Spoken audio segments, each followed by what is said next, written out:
क्या आप मुझे ये एक्सरे देखकर बता सकते हैं कि ये ट्यूबरक्लोसिस का केस है या निमोनिया का? बेसिक एक्सरे में पढ़ना आपको सिखाता हूँ।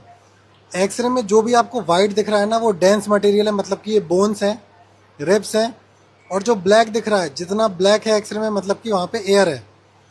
तो अब अगर मैं लंग फील्ड्स की बात करूँ, लंग फील्ड्स में आप बिल्कुल क्लियर दिख रही हैं, कोई ओपेसिटी आपको नहीं दिख रही है। ओपेसिटी मतलब कि वाइट वाइट नहीं दिख रहा है एक्सरे पे, मतलब कि ये ना तो इसमें कोई कंसोलिडेशन है, ना कोई निमोनिया है, ना ही कोई आपको टीवी के साइन दिख रहे हैं। अब आप बोलोगे कि सर ये क्या है, यहाँ पे ये वाइट वाइट दिख रहा है। तो ये वो जगह है जहाँ से ट्रेकिया से निकल के जो ब्रोंकस हैं वो एंटर करते हैं अपने लंग्स के अंदर, फेफड़ों के अंदर। तो वहाँ की और जो आर्टरीज हैं, हाइलम होता है यहाँ पे, तो वो वाली मार्जिन से ये नॉर्मल है। अगर यहाँ पे गठाड़ें बन जाती हैं तो वो लिम्फ नोड को शो करती हैं, वो भी इसमें नॉर्मल है। अब मैं कार्डियक बॉर्डर की बात करता हूँ, जिसे कार्डियक सिलॉट भी बोलते हैं, मतलब कि ये आपके हार्ट की बॉर्डर है। तो ये बिल्कुल नॉर्मल बॉर्डर दिख रही है।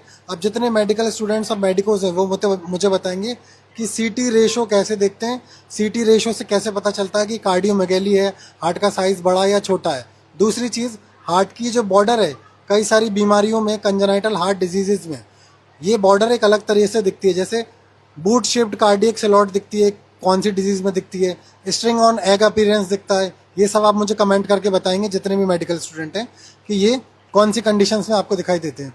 अब सॉफ्ट टिश्यू और बोन्स की बात करूँगा, तो ये जो रिब्स दिख रही हैं आपको, ये कंटिन्यूस हैं, इसमें कहीं पे ब्रेक नहीं है, कोई स्पीड ब्रेकर नहीं दिख रहा है, कोई डिसकंटिन्यूटी नहीं दिख रही है।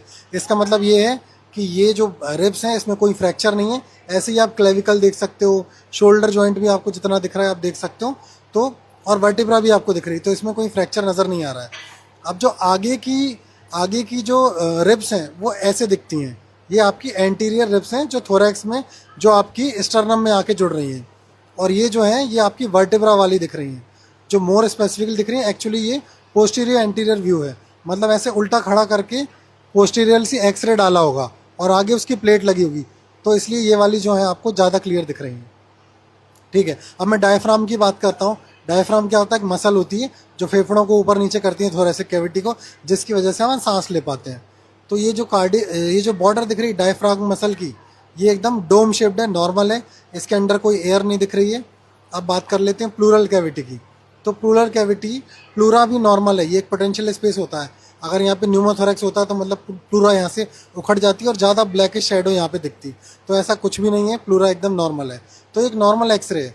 लेकिन जो बच्चा है उसको, उसकी मदर को 3 मंथ्स से खांसी की बहुत ज़्यादा शिकायत है, प्लस उस बच्चे का वेट लॉस भी हुआ है। तो अपन उसकी फर्दर टीबी की जांच कराएंगे, बट ये एक्सरे एकदम नॉर्मल है।